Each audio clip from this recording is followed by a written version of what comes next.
OG Fortnite would be cool, but it wouldn't be the best thing for the game. I want you guys to keep an open mind in this video because basically there's a lot of things that I'm going to touch up on that you may or may not like. The lack of variety in the OG loot pool was a little meh. We basically had a pump and then attack shotgun. Attack shotgun was basically like throwing a pillow at someone. And then we also had the AR and the SCAR, which everyone team killed each other for. And I still don't get why. We were on the same team. The guns all did practically the same damage. I digress. It's not that big of a deal. But anyway, the ARs basically had no bloom on them, which is phenomenal. And then also they had no damage drop off. Fortnite now has damage drop off, but back then, my God, there was no bloom. And also there was literally just boom, hit 60 straight in the body across the map. Phenomenal. And may I also mention that it was almost impossible to find shields, and God for the slurp juice. That was a lie. Now, one of the most like skillful items or skillful metas was double pump, which is never going to come back because of how broken it was.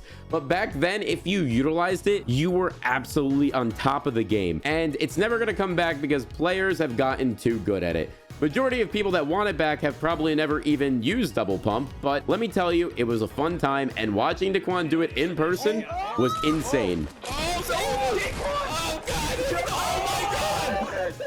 Not to mention that they also try to nerf turbo building because people got too good at the game. Thankfully, they reverted that. But let's talk about the traps. Spike traps are gone. Thank you, Cypher and Nate Hill, but they're completely gone. The skill gap has gotten so crazy with that all you needed to do was box someone up and hit them with a trap. The average Fortnite player was not able to actually beat the other player because they didn't know where their bind was. There's too many binds for them to deal with. So they just got rid of traps in general. Now we don't have traps in Fortnite 5 years ahead of time, and it's basically a launch pad, which used to be a purple trap, now is a throwable item thanks to zero build. One of the only things that actually took a lot of skill back then was the OG bolt sniper. Now that thing had a lot of bullet drop and bullet lead that you had to account for, otherwise you were not hitting a shot at all.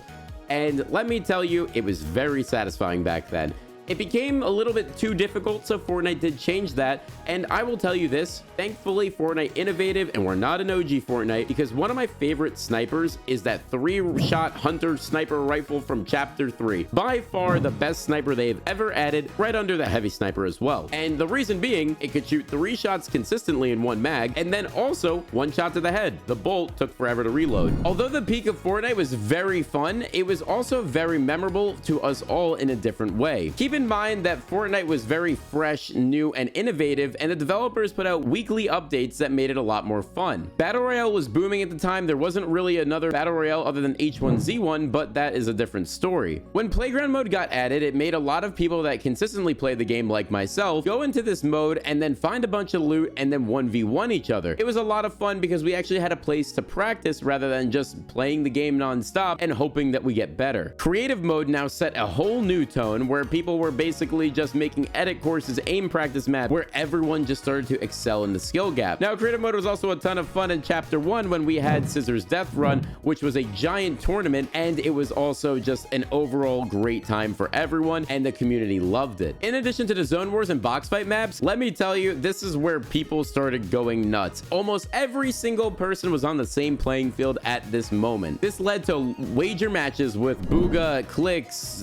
Bucky, anyone, literally anyone under the sun, and honestly just made people want to be like them. They have such a large audience where everyone wanted to get better. And this is about when Fortnite started adding their new competitive events, where it was almost every week we had brand new events that people can partake in and then share their leaderboard status on Twitter. Not too long after, we had our first World Cup, and then OG Fortnite kind of started fading away as one of the biggest events in the world has now been taking place and all wrapped up. Now, time to wrap it all up together. Did I like OG Fortnite? Do we like OG Fortnite? Let me know in the comments down below. But this is the truth. A lot of people wish OG Fortnite was back, but they don't appreciate what Fortnite is now. We have a million different creative maps. We have a ton of different competitive events happening. And then on top of that, we have sprinting, augment perks. We have a million new additions to the game to keep Fortnite one of the most popular video games in the world. At the time, there was no other better feeling than posting your first win in Fortnite. Fortnite or uploading a video about it and showing all of your friends. Ideally, most people are missing the feeling of how they felt and the time it used to be. Keep in mind, you were 5 years younger when OG Fortnite was around. Now, even though despite we don't really like collabs as much because they're so frequent, but back then we never thought that we'd be playing a video game that we enjoy as one of our favorite TV show characters, movie characters, or even comic book characters in a video game. When I got my first win, I was ecstatic. I actually made a video about it. I posted it. I was like 24 kills. This is crazy. And most people did. But the problem is now, even after my 100th win, I was excited. I'm around my 7,000th win. I'm a little bit,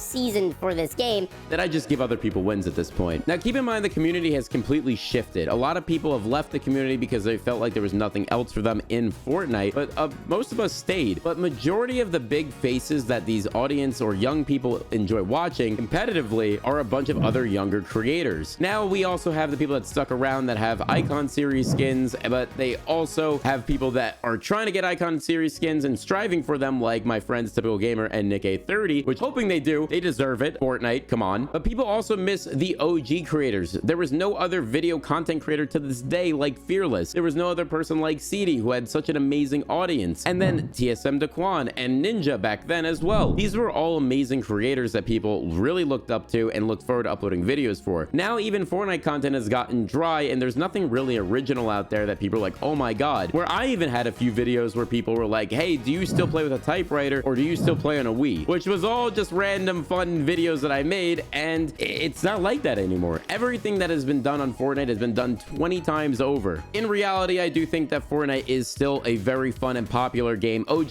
Fortnite would be cool to have it as an LTM, but I don't think it would be awesome to have the same map and the same weapons, cycling out a few here and there over and over and over again. I just don't think that it would be fun. Having a throwback game mode where you can't sprint, can't mantle would be, again, a really awesome idea, but then again, we have creative mode for that. I hope you guys enjoyed the video. Leave a thumbs up and I'll see you guys later.